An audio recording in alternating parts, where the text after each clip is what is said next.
जब मंत्री जी ने पेश किया था उसके बाद कुछ लोगों ने इसकी प्रशंसा की थी और कुछ ने इसकी नाराज़गी जताई थी। मैं मंत्री जी आपको बताना चाहता हूं कि मराठवाड़ा के प्रमुख अखबारों की सुर्खियां आपके बजट को लेकर क्या थी। तो एक बड़ा अखबार है, उसने लिखा था रेल्वेच्या अर्थसंकल्पाकडून निराशा।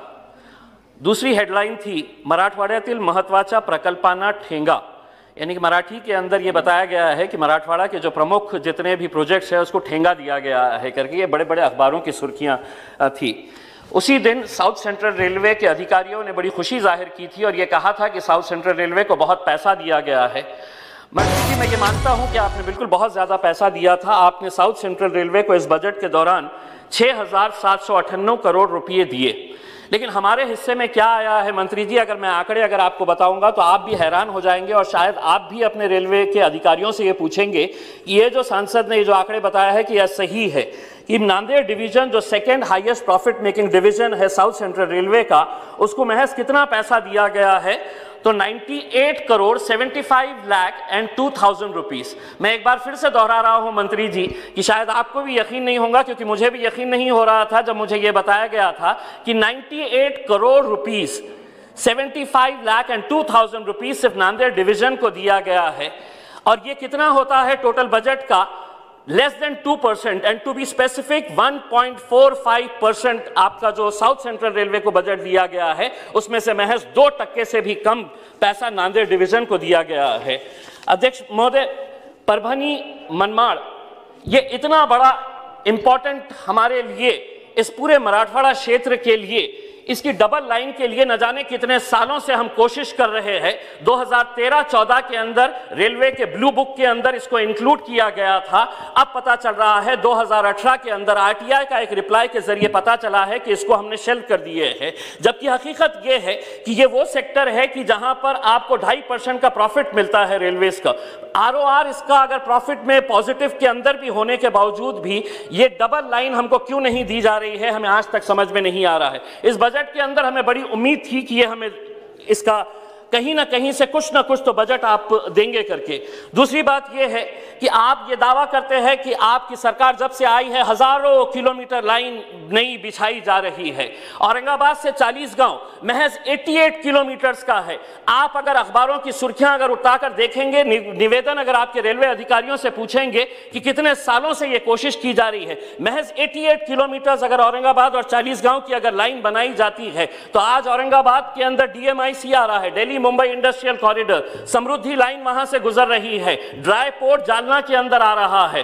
तो फ्रीट का कितना बड़ा आपको एक बिजनेस वहां से मिलने वाला है, लेकिन 88 किलोमीटर्स महज आप ये लाइन हमको सैंक्शन नहीं कर रहे हैं। तीसरी बात यह है कि हम औरंगाबाद को मॉडल रेलवे स्टेशन के लिए आपने अप्रूव किया था। आज 5 सालों से रेलवे अधिकारी कहते हैं कि अब शुरू होने वाला है, अब टेंडर निकलने वाला है। हम इसका स्टेटस क्या है यह आपसे जानना चाहते हैं। मंत्री जी, हम आपको यह बताना चाहते हैं कि अगर हर फैसला, अगर आप आरओआर रेट, आपका आरओआर के हिसाब से अगर आप लेंगे तो मराठवाड़ा को कभी भी इंसाफ नहीं मिलने वाला है, क्योंकि मराठवाड़ा एक ऐसा क्षेत्र है जो पिछड़ा है। और अगर आप हर चीज अगर फायदे और नुकसान के हिसाब से देखेंगे तो ये पिछड़े एरिया जो है ये कब आगे बढ़ेंगे, कब तरक्की के अंदर आएंगे और कब आपके नारे के अंदर शामिल हो जाएंगे कि हम आपका सबका साथ और सबका विकास कर रहे हैं। एक तो ये है कि औरंगाबाद को नई रेलवे लाइन मिलती नहीं है।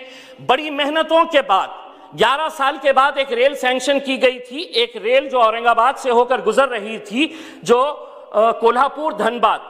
ये यहाँ के मराठवाड़ा के जैन समाज के लोग थे, 11 साल तक लगातार मेहनत किए कि ये रेल औरंगाबाद से होकर गुजरे ताकि उनके तीर्थ स्थान जो है झारखंड से जोड़े जा सके। साथ ही साथ बुद्धिस्ट और हिंदू भाइयों के लिए भी ये बहुत बड़ी धार्मिक स्थलों को जोड़कर जाने वाली ट्रेनें थी।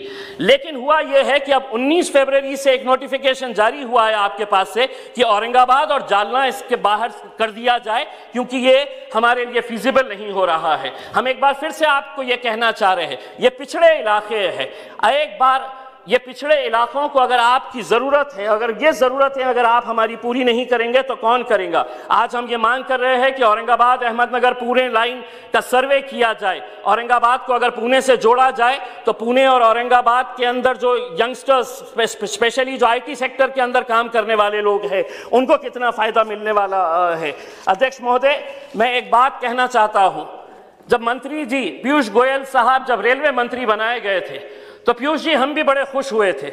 हमें बड़ी खुशी इस बात की थी कि चलिए महाराष्ट्र का सुपुर्द आज इस देश का रेलवे मंत्री है, कहीं ना कहीं आप मराठवाड़ा के साथ इंसाफ करेंगे, एक उम्मीद हमारे को भी जगी थी। लेकिन आज अगर हम ये देखते हैं कि आप मराठवाड़ा के जैसे आप साउथ सेंट्रल रेलवे के नांदेड़ डिवीजन को महज 98 करोड़ रुपये अगर आप देते हैं, तो आप बताइएगा कि आप में और दूसरे रेलवे मंत्रियों ने जिन्होंने लगातार हमारे क्षेत्र के साथ नाइंसाफी की है, उनमें और आप में क्या फर्क है?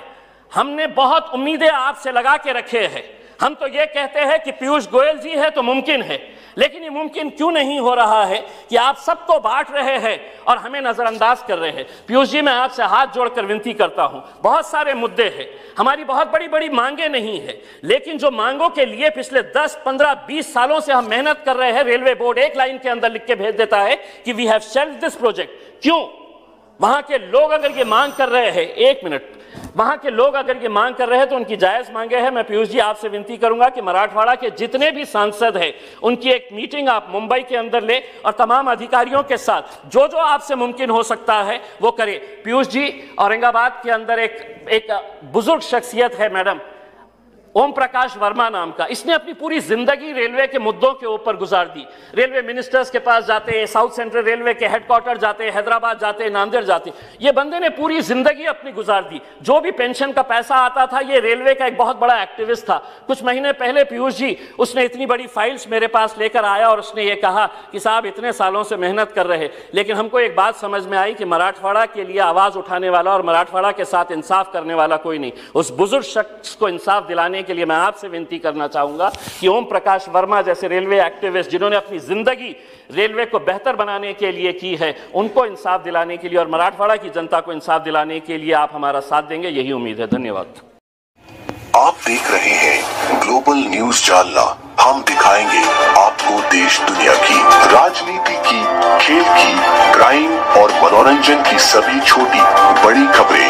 ग्लोबल न्यूज जालना, सच्चाई की तलाश हम